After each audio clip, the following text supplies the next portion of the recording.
So I'm ably assisted this morning with Jordan, who has done the most amazing background onto our text. For those of you who are brand new today, who are online, who've joined us, and who don't quite understand the context where we are as a church, we are going through a systematic look through and unpacking of the book of Revelation of Jesus Christ.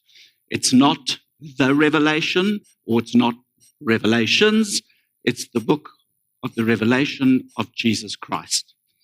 It's the most confused book, misunderstood, scared book that exists in all 66 biblios, or the library of the Bible. Up until now, we've had some phenomenal introductions as to what is going on. What is this background? What does the scene look like going forward? Because we get some really scary things. And Gary and Andre did a phenomenal introduction. Louise and Carly picked that up and continued to expound. But a phenomenal foundation was laid by Sherry in terms of the characters, the creatures, the numbers. What do all of these things mean? I want to remind you from a big picture to stand back and have a look. So the two big picture characters, we have Jesus Christ, who reveals himself to John on the island of Patmos. And all of this is happening in and around the year AD 96. So it's Jesus who's doing the speaking and the revealing.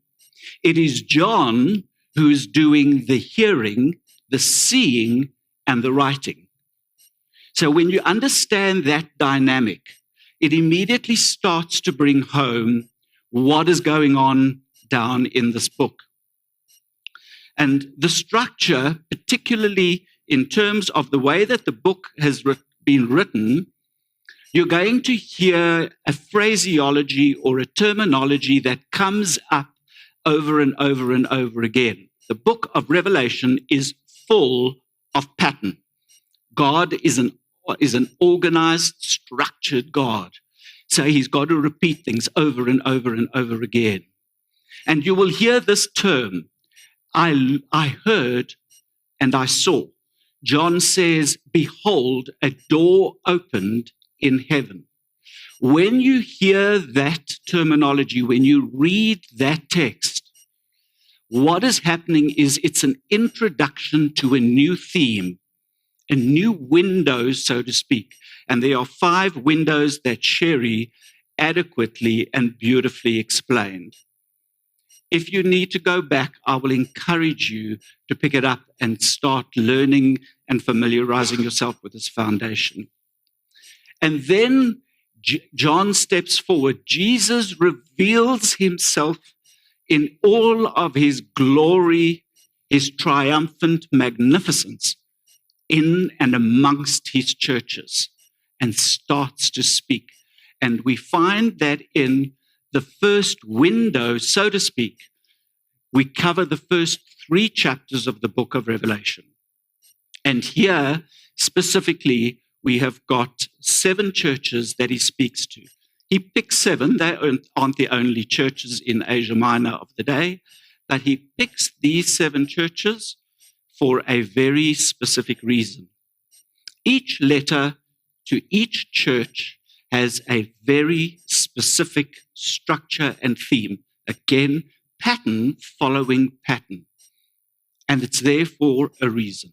Each letter begins with Jesus identifying himself to that church, but he's using language that church in its specific circumstance would identify with.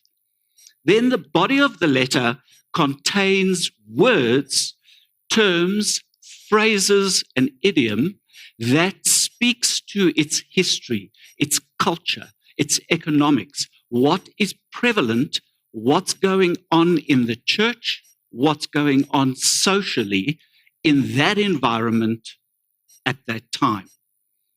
It's stuff that each of those churches will instantly relate to. Remember that this was a letter that was passed throughout all of the churches. So it wasn't a letter, each one that got, it was a full text. And each of those texts had to be read. And when Jesus addresses, and in today's case, the church at Smyrna, they would instantly identify with what he's saying to them. At the end of each of the letters, there's the same phraseology, and he talks to the overcomer I will give. And in each church, all 7 of them, there is a different gift. In today's one, there is the gift of life, and Jordan will explain why he talks about the overcoming getting this gift of life. And finally, all of them get the same thing. To he who has ears, let him hear. Now that is that church's specific call into ministry. It has a specific discipleship moment for each church. So that's what we're going to get to. And on that note, Jordan, I turn to you and ask you to tell us what is going on in the church at Smyrna. Okay. So before we get there. Okay. Before we get there. What I would like to do is get to that. That is the word of the Lord. So, you talk, I'll drive this thing. Thank you. Tell us what's going on in the background. Okay, so in this background, it actually is quite important because it brings a lot of clarity. Oh, I'm slipping off my chair, sorry. I'm a little bit short in this chair, so I think I'm just going to stand. Okay. I've watched like Carly and Seven Andre sit just so casually, and I'm really too short for this. No, we'll just tell you to stand up. I mean, even though you are, we'll just Okay, now we can start properly. So this will just bring clarity to actually, I mean, it was a very short text, but the background does bring a lot of clarity into what was said. And it's also just going to bring a bit of clarity into what's going to be said in the rest of the preach. So Smyrna was the loveliest of all the 7 churches, and it actually had the name Crown of Asia or Flower of Asia. So again, just as you listen, grab hold of what's going to be said, because all of this and even those names will make sense of why Smyrna was called that. So many great writers were born in Smyrna, one of them being Homer. I did have to Google, but he was a poet. And then later it became home to the I practiced this so much. Bishop Polycarp, who was one of Christianity's most faithful martyrs. I mean, that in itself is pretty amazing. And so this is a very important point, but it's mainly for my life group. Did you guys know that Smyrna still exists today? So I wasn't expecting such a response. So it now has the name Izmir, and it's the 3rd largest city in modern day Turkey, which I think is quite incredible because, as we know, Turkey is a majority Muslim country, 99% of its population being Muslim. Yet in one of their most important cities, there's still a church and there's still Christians. I mean, that just speaks for itself. Smyrna and Ephesus were in a bit of a competition. They wanted to be the first city of Asia. And even on their coins, it said, first city of Asia in size and beauty. So first, Smyrna loved the word first. They went through several once dead, but come back to life experiences. They were actually destroyed in 580 BC and then rebuilt in 290 BC. And they were very proud of their resurrection. Smyrna was very loyal to all things Roman. They loved one of their sayings that they lived by was Rome first in all things. So this loyalty was part of their history before Rome even became big, before they became a superpower. Sorry, hold on. They also regularly held athletic games. This would have been the place that Carly and Seb lived. And they were famous for that throughout Asia. And those who finished the race were given something called a Stephanus, which is the laurel wreath. And you see Louise put it on the little things. That's what it is. When I was just saying it to Dale, he said, you should put a picture somewhere. So then another background issue for Smyrna was that for Christians, there was a fierce hostility from a segment of the Jewish community. So under Roman law, the Jews were actually exempt from all sacrificial obligations and also military service. And they weren't obligated to worship Caesar by going to the temple, taking incense, throwing it on the altar, and then saying that Caesar is God. But then obviously from that, you can imagine some of the Jews then must have felt a lot of anxiety. And also because at this point, their exemption could be taken away at any point by the Senate. And so when Christians, many of whom were Jewish, just plain out refused to participate in the worship of Caesar, it just continued to grow anxiety within the community. Many of the civic leaders thought Christians were members of a Jewish sect. And because of this, some of the Jewish community decided to demonstrate their loyalty to Rome by basically telling on the Christians who weren't following the rules of the emperor. And so this then explains why Jesus uses the word blasphemy in chapter 2, verse 9. And then also why he uses the politically incorrect saying, synagogue of Satan. I think I even heard people when it says synagogue of Satan, were like, whoa. But these Jews that treated Christians this way were not actually worthy of the title synagogue of the Lord anymore, because they were now in the hands of the Lord's enemy. Well done. Nice background, so we fully understand what is going on. Not all rosy, as would first appear when you read the text. So in each of these 7 messages, Jesus refers to himself in some of the same image as what he did in his initial apocalypse that we read about in chapter 1, verses 9 to 20. And here, notice how Jesus presents himself to this church. So in his letter, he talks about the first and the last. Notice that first and last language that is now pulling through. They loved the word first, and they could identify it. He also speaks to, I'm the one who was dead but has come to life. Again, another reference to their destruction and resurrection. In fact, one of the things that Smyrna was in fact so proud of as a city, they were so wealthy that when they were destroyed, they didn't go to Rome and ask for Rome to bail them out financially to rebuild the city. In fact, when Rome offered them money to rebuild that city, Rome first, they went, no. We've got enough money. We'll rebuild it ourselves. We know how to resurrect ourselves. And Jesus is talking specifically to this right here. Jesus begins his letter with, I know your tribulation. In other versions of the Bible, it comes forth and it's rendered as, I know your affliction.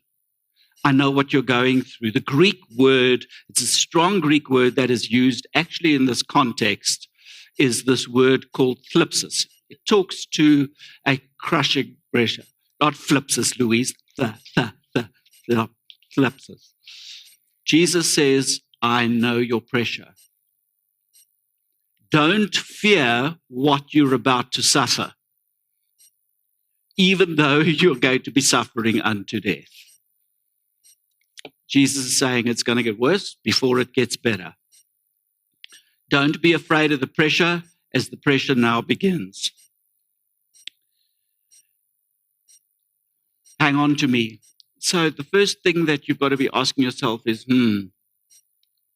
why is he not lifting the pressure? What did the Christians of Smyrna do to bring on this crushing pressure? How is it that they so displeased the Lord? Had they done something wrong? No, they hadn't done anything wrong. And that's precisely the point. So, Jordan, when you get to read the entire 2nd chapter, you've done quite a lot of work in terms of the background and the history.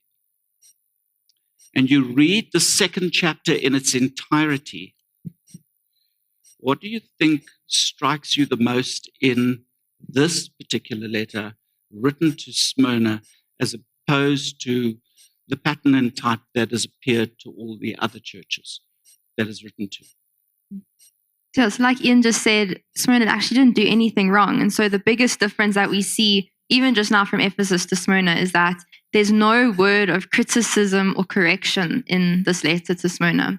So in the other messages, which we will get to, Jesus always says, I have this against you. And it's only in the letter to Smyrna, and then we'll later see in the letter to Philadelphia where he doesn't say that. So there's no call to repentance, and there's no corrective action that Jesus gives them. So Ian, will you tell us why? You see, unlike the disciples in the church of Ephesus, they hadn't lost their first love. Unlike the Laodiceans, their love hadn't become lukewarm. They hadn't become these lukewarm Christians. Unlike the believers in Pergamum and in Thyatira, they hadn't grown indifferent or compromising in terms of their falsehood and immorality around them. And unlike the church at Sardis, that was this bustling, busy, active community, they weren't spiritually dead. In fact, his word to that church was quite strong. You dead, you stone dead. So this church was passionately faithful. The disciples of Smyrna were doing everything right. They were sold out to the kingdom of God, and they were sold out to walking in his way. And as a consequence of that, they were now coming under this thlipsis, this crushing pressure. When the light begins to shine in darkness, it has two options. Either the light that is now starting to reveal all of the things that is wrong starts to acknowledge and make the changes, or on the other hand, the darkness tries to come and snuff out the light. And that is exactly what was happening here in the church. The lampstand of the church of Smyrna was burning so brightly that God's will was being made clear, and the darkness of the city couldn't handle it. And as a consequence of that, this lampstand in Smyrna was now coming under pressure. Sometimes we need to understand that what is happening in our life, the pressures that we're coming onto, or rather under, are of our own making. We've gone and done something silly. But sometimes the pressure that we come under has got nothing to do with us. It's got everything to do with the fact that we are making right, godly, upright, moral, good choices. You know, Paul writes to all of the churches, but he speaks to Timothy in his second letter, in letter of Timothy, chapter 3, verse 12, and he says to him, all who desire to live a godly life will be persecuted. A stark reminder as to what was going on at the time. So I don't think I was the only one that heard the word thlipsis. Very odd word. I also don't think I'm the only one who doesn't know what it means. So Ian's going to please explain it to us. You want me to tell you what is going on here? Yes, please. Cool beans. So Jesus uses this word thlipsis. So let's start with what it is. You really are enjoying this, aren't you? It's a New Testament word. It's not used in the normal day, run-of-the-mill context of what we are experiencing in the seemingly broken world that we currently live in. It's always used in conjunction with the advancement of the kingdom or the coming of the kingdom. It's used in that context. So thlipsis is this pressure that is experienced as the kingdom of God comes up against the kingdom of human beings that are in rebellion or standing against God. So you've got your classic theme of darkness versus light, team lamb versus team dragon situation, and we're going to encounter that further on as we move through the book. So thlipsis is this pressure that is experienced upon this line where the world of justice reigns and comes against this world of injustice. It is the kingdom where you've got these two kingdoms of dark and light coexisting, and they can't. There's this crushing pressure that exists. It's where light comes against darkness, and darkness has to do something. So it's going to rise up in one way or another. So thlipsis is the pressure experienced where idols are being unmasked. Ooh. Thlipsis is the pressure experienced where human pride is confronted with a call to repentance. It's experienced where Jesus says, I know your thlipsis, and it's not going to go away. That is why, having said this, to follow Jesus into the world is inevitably going to result in you experiencing thlipsis. The church at Smyrna was purified through suffering. It was beleaguered. It was downtrodden. It was hated. It was despised. It was persecuted. And it was stomped on. And we who seek to be faithful disciples are called where this is going to encounter, particularly in a church, in a city. And it seems to me when I look around, the pressures of life are growing. I ask, can you feel the pressure mounting on various fronts? Can you see the lines that are becoming clearer and clearer as you see the revealed will of God come against human beings who are in direct rebellion to him? Can you see us as a humanity sliding deeper and deeper into immorality and paganism, people who are becoming more intolerant to and hateful to those of us who tend to want to live this transcendent, ethical life of spiritual value? Thlipsis is the pressure felt at this direct clashing of values. Teenagers, I want to talk to you. You currently in your situation are walking through thlipsis.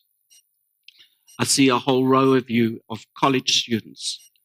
The life you live on college campus under temptation and what it is you walk through, and how you, first of all, are acknowledging the Lordship of Jesus Christ and what that looks like in direct contrast to a world who doesn't even want to hear you say it. Parents, I look at you trying to raise children following godly discipline, godly morals, and godly practices all the time. You are in direct field line of attack in terms of thlipsis. And lastly, I cast my eyes across this room and I speak to all of you businessmen who are at the coalface of living and working and walking moral, upright, truly honorable, ethical lives in a world that directly opposes you and wishes to knock you off of your perch, smother you, and shut you up. That is the reality of the world of thlipsis. The more faithful we are to Jesus Christ, the greater the pressure. It's the nature of things. But hear this, church, God doesn't lift it. Smyrna was a wealthy city. No one in the city should have been poor. But the fact is, the Christians were. They were poor. They had not given in to this pressure to conform to this custom and to confront to this way of life. In their businesses, they were choosing to follow Jesus every day. And as a result, those who were opposed to them, and I'm now speaking to both the Romans and the Jewish circles, decided that they would not do business with them. In fact, those Christians that were following this way were ostracized. They were pushed out. Their businesses were boycotted.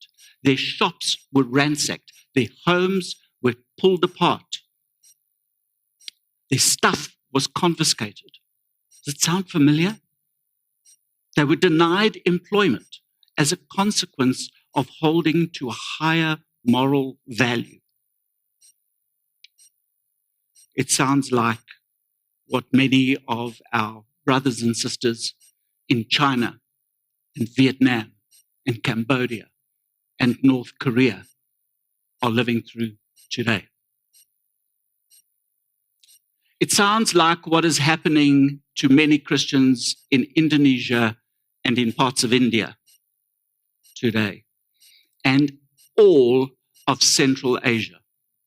Now, if you don't know where Central Asia is, it's funny countries with odd names you can neither pronounce or locate on a map.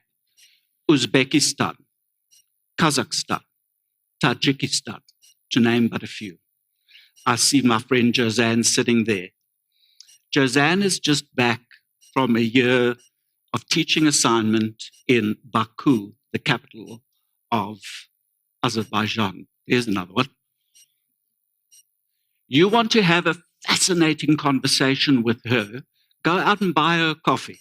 It'll be the best coffee you're going to enjoy this year. Ask her to share with you what it was like to be a single Christian female working in a Central Asian country. You can't freely associate. You may not openly talk. You cannot read a Bible. You're constantly being watched. You're constantly living under pressure. At best, she walked in daily fear of her visa being revoked and her being smothered out and pushed out the country. At best. At worst, it was jail and a whole lot worse. Go and have a coffee with her. By the way, I haven't just hung her out to dry. I did ask her for permission to reference her. But an amazing story. Jesus says, I know your pressure. Don't fear what you're about to suffer. Some of you are going to be beaten and some of you are going to be thrown in jail. They refused in Smyrna to bow to this emperor cult. I think Gary and Andre spoke beautifully about what was going on. Others are going to come under pressure in a different way. They are going to be forced, as they are and were in Smyrna, to denounce Jesus Christ. And in Smyrna, it was at one of two ways, either at the point of a sword or even worse, by death in flames. But there was this invisible component that was that was causing this crushing pressure, or rather, I should say, there was primarily this invisible component that was causing this crushing pressure. And Jesus says, the devil is going to throw some of you in prison. We're reminded by Jesus yet again that things are not as they seem. What you are seeing is not necessarily what is happening. What you are seeing is not necessarily what is happening. The disciples in Smyrna were experiencing this because they were living this godly life. They were seeking first the kingdom of God, as we're implored to in Matthew 6:33. And guess what? The city didn't like it. So now, Ian, you've mentioned Team Dragon, Kingdom of Darkness, and now the devil. So can you just go into that? How did that all come in? So Jordan, if we had a video camera and we videoed the sequence of events that's happening in the city of Smyrna, we would see that Roman police cheered on by a crowd as they go after the so-called religious zealots, as they round them up, handcuff them, beat them, and throw them into jail. I mean, that's what you would see. You'd see nothing else. And it's as Jesus says in verse 10, the devil is going to throw you in jail. So that's what you see. What is Jesus saying? He's saying and reminding us, things are not as they seem. He's waking the church of Smyrna up to this reality that what is going on underneath, there's more to it than meets the naked eye. He's saying to the church of Smyrna, wake up, look, and see it is the devil. He is after you. Behind these threatened political forces and these hostile religious forces is a power way more potent. The devil is out to destroy Jesus Christ. And he's out to destroy everything that Jesus has made. The devil will throw some of you in prison. He's reminding them and us that in this case, the opposition is spiritual. So the pressure coming down on Smyrna was not simply a socio-political pressure that they were experiencing. So this equation wasn't simply a simple one of pressure is being resulted or caused by a threatened political opposition and a hostile spiritual or religious opposition. Nothing to do with that. The true theory or formula actually is pressure is this threatened political pressure, this threatened hostile pressure, plus the spiritual forces of evil manipulating both. That was really what was going on. And it's the same for us. Behind this growing moral morass and mess is the spirit of darkness. Behind this escalating violence is nothing more than the Lord of violence. Don't know if you saw the news headlines on Thursday or Friday night of what went down in the city of Ekurhuleni with the council vote. We're reminded yet again that things are not as they seem. What you're seeing is not necessarily what's happening. What needs to be strongly emphasized is that the disciples of Smyrna were not actually the intended target. The intended target of Satan's ultimate pressure was actually Jesus. That's who the intended target is. But since Jesus had defeated Satan at the cross and the tomb was empty, Satan can't hurt him. There's nobody to hurt. So what does he do? He comes after us, comes after you, comes after me. And in this case, he was coming after the church at Smyrna. What Jesus is showing the church is what John develops later on, and we're going to pick this up in Revelation chapter 12, 13, and 14. He lets us in onto the cosmic battle. And that cosmic battle is pictured as this battle between a dragon and a lamb, between the forces of good and evil. And the dragon is now setting out to try to destroy the lamb. But the dragon fails. And in his attempt to destroy the lamb, it results in his own destruction. So you see what is left of the dragon in this last throes of defeat. He starts lashing out at the lamb, but he can't touch him. So who does he go after? He comes after us. He's coming after the church at Smyrna. And he does this very cleverly and cunningly. He does it using these two beasts, the beast of the sea and the beast of the land. And in Revelation chapter 13, as we start to unpack that later on, we're going to see that these two beasts actually are political systems on the one hand and religious systems on the other that are interdependent and in many ways connect in synchronicity with each other. But these two various opposing systems, are they themselves manipulated by the chief manipulator? The Lamb's people are not the target. The largest target is Jesus Christ. The dragon hates the Lamb. Let me state this so that it's out in the open once and for all. The devil doesn't care about you. What he cares about is Jesus in you. The brighter Jesus shines, the more he's coming after you. The more you stand up and hold up your lampstand, the more you take your moral cross and compass, the bigger the target on your back. It has got nothing to do with you. It's got everything to do with Jesus. Yeah, so now this is seeming like it's quite intense.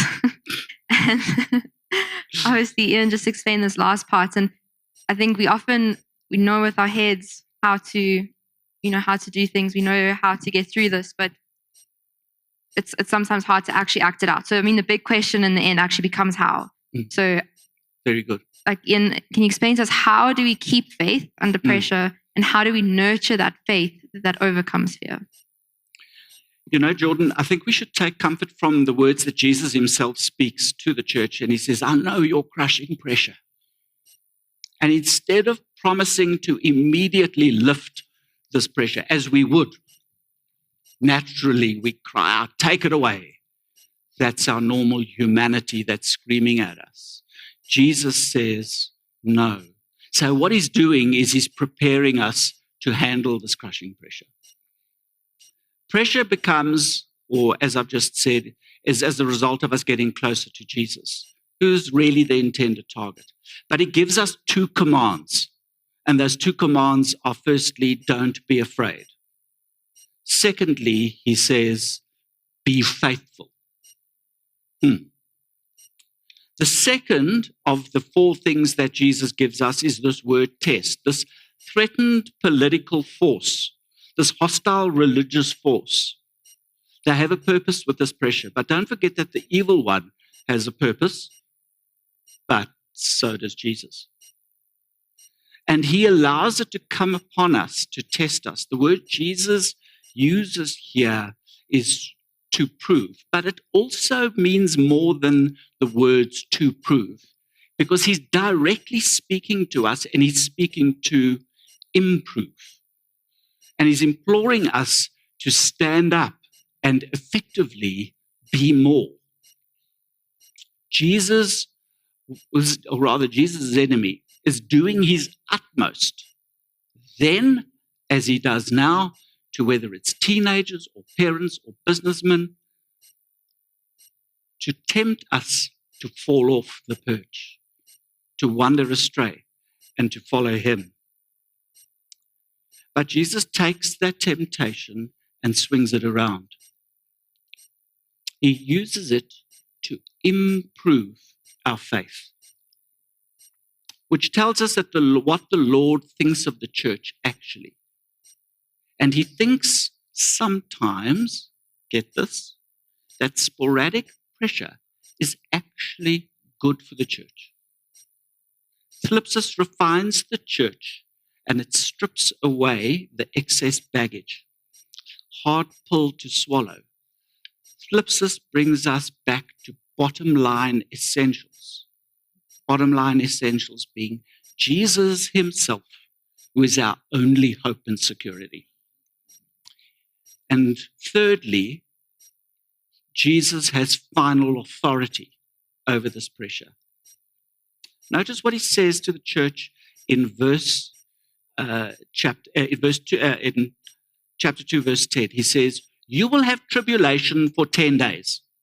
Now, whether he means a literal 10 days or whether it's a short period of time, we can't know. We can't judge that. So in that day, you'll recall from the unpacking that had been done by the previous speakers, that 10 was the human term that spoke to perfection. 5 fingers on each hand, 10. 5 toes on each foot, 10. That was complete trial. So 10 days is what Jesus says. Now, I want you to look back at that verse. What Jesus is saying here is both a pronouncement, but more importantly, church, it's a declaration. The political and religious forces cannot and will not have free will and reign. The spiritual darkness and the spiritual forces of darkness are being determined. They exist purely by the permission of Jesus Christ. And God has limited their power. Evil is on a leash. And that pressure has a limit. And Jesus says 10 days. It's a declaration. And lastly, he says to the overcomers, I'll give you the crown of life. You're not going to be hurt by the second death. So as I said earlier in the pre-meeting, let me just state the obvious and let's get it out the way. None of us are going to exit out of this thing alive. We're all going out. We're going to shuffle out in a wooden box. It is what it is. We don't get out of us alive. That's the first death. But Jesus is speaking here very clearly to a time where he comes back. And there will most certainly be a second death. We do not wish to face that. Eternal damnation, separation from God for all eternity. So he says to us, remember crowns. Now you will recall back to what Jordan said in the beginning. This is crown language. This is Smyrna language, where he's talking directly to them of the day that they could relate to. And the second is Jesus' promise that we aren't going to be hurt by the second death. Do you know that John refers to the second death another 3 times only throughout the journey of the entire book of the revelation of Jesus Christ? There are 3 other times where it comes up, and he reminds us that we're not going to go through this. We'll pick it up in chapter 20, verse 6. We're going to pick it up in chapter 20, verse 14. And then just towards the end in chapter 21, verse 8, we'll hear it for the last time.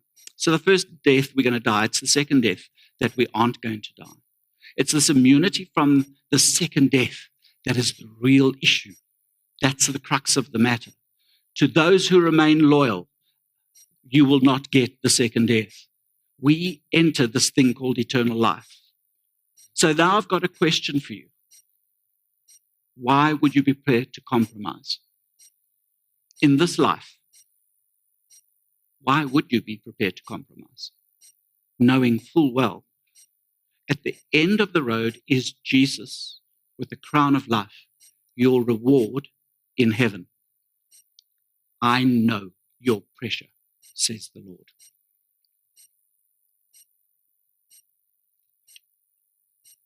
So Ian's he's spoken how the closer we become to Jesus, the more pressure comes on. The lighter he is in our lives, the more pressure, the more things come on. So I think some of us have had these thoughts before, like surely there's an easier way that we can go to avoid the pain, to avoid the drama, to avoid the pressure.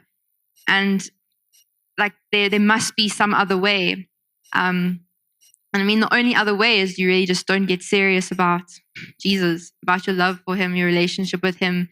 Kind of just go with the flow, settle for the comfortable, like the watered down discipleship with him.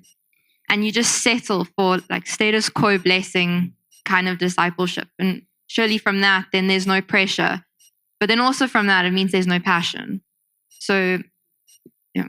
Very true. You know, Jesus gives us some big handles to hold on to. Listen to his words. This is the one who says, I know your pressure. And he says, I know it. It's the nature of things. I cannot lift it. I'll sustain you in it, yes, I'll use it for my glory, yes. But lift it, no. And it's as you've just said, thlipsis is as a result of the presence of Jesus. The bigger the thlipsis, the bigger the presence. As we progress through this book of Revelation, we're going to see the reality of a God who infinitely is patient and loving. And he's ultimately in control, and he is God. Jesus Christ is the Lamb. He's on the throne, and he is ultimately in charge of human history. Don't let that ever detract you. He is the one to cling to. It is with the certainty of Jesus Christ in your life that you're going to navigate this path that has been laid before you. Yeah.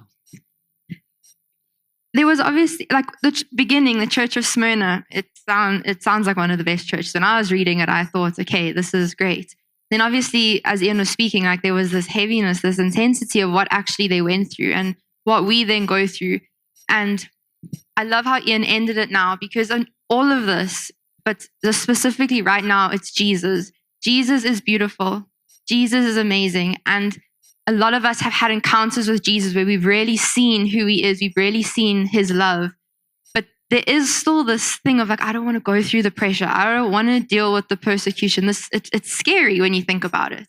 And that's why we have community. That's why we have people, we're all in different stages. And so even in this, I just want to encourage you that if at any point, and even after today, where you're sitting and you're going, I love Jesus, but I don't know, this is just hectic. Like that's when we come together and you go to your life group leaders, you go to the elders, you go to people who you are comfortable with in the church, and we do this together. And that's the beauty of this church. It's the beauty of community, but it's the beauty of Jesus. And sometimes it's important that we do it with him on our own, but we have community for a reason. And so the point is, Jesus is beautiful. He loves you. He loves us. He loves Lifehouse Church. And he just wants to pour out his love over this church and every single one of you sitting in here. Thank you, Jordan. I'd like to ask all of you who are able-bodied at the end of that to please stand.